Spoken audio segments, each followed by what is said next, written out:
आज दिनांक 30/9/2024 को केसरिया थाना परिसर में दुर्गा पूजा को लेकर शांति समिति की बैठक किया गया, जिसमें मौजूद रहे एसडीओ चकिया, एसडीपीओ चकिया, केसरिया थाना प्रभारी केसरिया, इंस्पेक्टर केसरिया, बीडीओ केसरिया थाना क्षेत्र में जितने भी दुर्गा पूजा हो रही है सारे दुर्गा पूजा समिति और पंचायत के सभी जनप्रतिनिधि और गणमान्य लोग मौजूद रहे। देखिए यह खास रिपोर्ट, क्या कुछ कहे एसडीओ मैडम। से नंगा वायर खींच लेते हैं, उससे शॉर्ट सर्किट बहुत होता है, तो शॉर्ट सर्किट से आग लगने की संभावना है, तो आपका फायर प्रूफ मटेरियल उसको भी बचाएगा।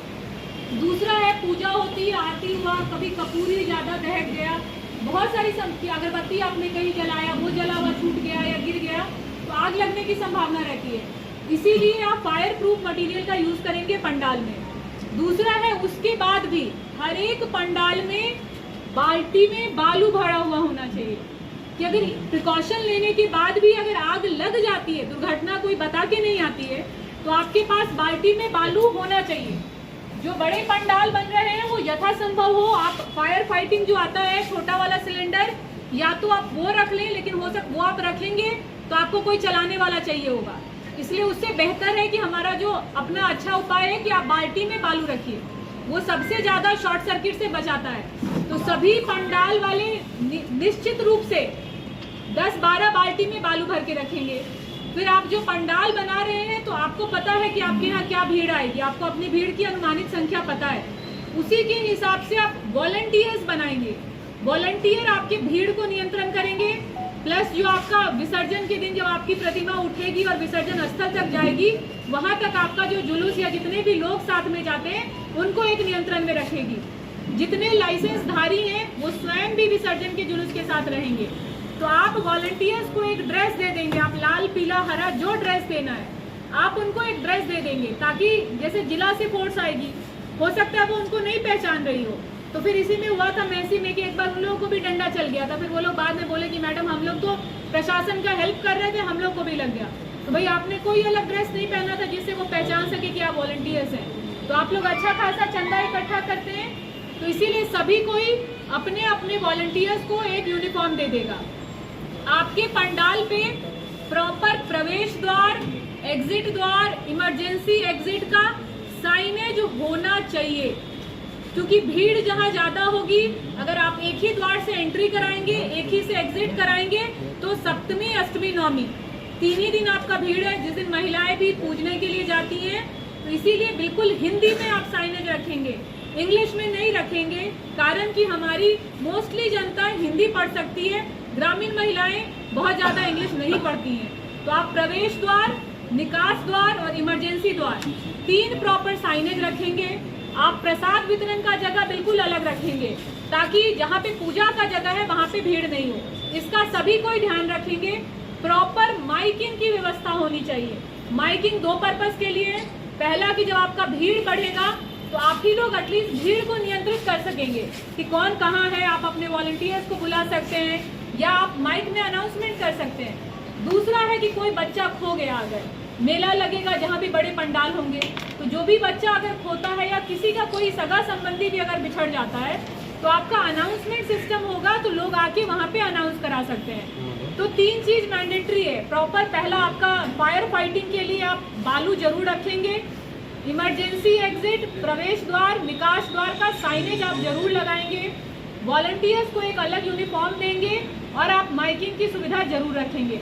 उसके बाद जो आपका पूजा स्थल है, जो भी आप मंच बनाए होते हैं, वहां तक पहुंचने के लिए भी आप पुरुष और महिला का अलग बैरिकेडिंग कर देंगे, ताकि दोनों होता है कि वो मेरे पे चढ़ गया, वो हमको टच कर दिया, उसमें भी लड़ाई होता है, कुछ नहीं हुआ तो उसी पे 2 पक्ष भिड़ गया। तो आप महिला और पुरुष का कंप्लीट अलग बैरिकेडिंग कर देंगे। डीजे पे प्रतिबंध है, इसमें कोई सवाल जवाब क्वेश्चन आंसर होना ही नहीं है। मुहर्रम में जो डीजे बजा, पता होगा आप लोगों को कि गाड़ी भी जब्त हुई। हम गाड़ी मालिक लोग को भी बता देना चाहते हैं, बाद में मेरे घर पे आके कह रहा है मैडम हमको मालूम नहीं था कि मेरा गाड़ी डीजे के लिए जा रहा है। ये आपको गाड़ी देने से पहले पूछना है कि आप गाड़ी किस पर्पस के लिए दे रहे हैं। आप बाद में कहेंगे कि हमको मालूम नहीं था, उससे हम लोग को कोई मतलब नहीं है। गाड़ी एक बार खाने में आ गई तो आ गई, अब आपका कोर्ट से छूटेगा। तो डीजे प्रतिबंधित है, इसमें कोई सवाल जवाब नहीं है कि हम थोड़े आवाज में, कम आवाज में, ज्यादा आवाज में बजा सकते हैं या नहीं बजेगा। गाड़ी भी अगर आप दे रहे हैं, आपकी गाड़ी भी डीजे के साथ सीज होगी। ऐसा नहीं कि डीजे हम लोग अपने गाड़ी पे रख लेंगे और गाड़ी वाले को बोलेंगे कि तुम गाड़ी लेके जाओ। तो जितने वाहन मालिक हैं वो भी ध्यान रखेंगे कि अगर आप अपनी गाड़ी को साटे पे दे रहे हैं तो कृपया पूछ लें कि किस पर्पस के लिए आपकी गाड़ी दी जा रही है। तो इसका ध्यान रखेंगे। जो विसर्जन की तिथि 12 तारीख से लेके 13 मैक्सिमम 13 की रात में मेरे और एसडीपीओ के द्वारा घुमा जाएगा। और अगर जिस भी पंडाल में मूर्ति दिख गई, लाइसेंस की कंडिकाओं के उल्लंघन के आलोक में आपके ऊपर प्राथमिकी निश्चित रूप से दर्ज की जाएगी।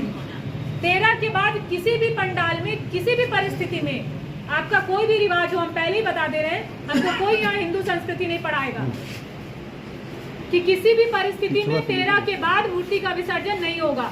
मैक्सिमम आपको 12 को ही कर लेना है। कहीं कहीं चकिया में लोग बोला कि हम लोग 12 को भंडारा करते हैं।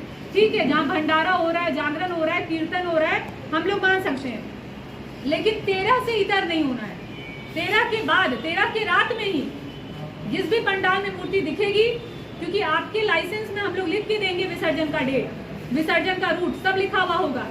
अगर आप उसका उल्लंघन करेंगे तो अभी भारतीय न्याय संहिता में और भी कई सारी धाराएं आई हैं। लाइसेंस का उल्लंघन तो आप करेंगे ही, सरकारी आदेशों का उल्लंघन करेंगे, सबके लिए प्राथमिकी होगी। तो ये आप ध्यान रखेंगे। उसके बाद है आप लोग लाइसेंस कितना आया है अभी तक थाना पर? 20 आ गया है। जितने नहीं आए हैं आप कृपया कल तक दे देंगे। देने का कारण ये है कि पहला तो जो लाइसेंस धारी है उनका नाम पता, वॉलंटियर्स का नाम पता, आधार कार्ड आप सब देंगे और आप उनका भी प्रॉपर कैरेक्टर वेरिफिकेशन कर लेंगे कि वो खुद स्वयं ही तो नहीं विसर्जन के दिन पी करके और फिर अपना ड्रामा कर रहे हैं। ये आपको ध्यान रखना है। ये सभी लाइसेंस धारी की जवाबदेही है कि आपके वॉलंटियर्स भी पूरे होशो हवास में होने चाहिए कि आप चंदा वसूली और चंदा वसूली के पैसा को आप कहीं कुछ और यूज कर रहे हैं। ये होगा तो पूरी की पूरी समिति पे भी एफआईआर होगा। ये भी आप ध्यान रखिएगा। ये नहीं कि सिर्फ लाइसेंस होल्डर कर रहा है, बाकी समिति सोच रहा है मेरा तो नाम है, हम पे तो होगा ही नहीं। हम तो समिति हैं, समिति पे भी होगा। चंदा इकट्ठा करने में तो आप सब होते हैं, तो फिर एफआईआर अकेला लाइसेंस धारी पे क्यों? तो इसका आप ध्यान रखेंगे कि आपके वॉलंटियर्स जिनका नाम आप दे रहे हैं उनका चरित्र भी अच्छा हो और वो होशो हवास में रहेंगे।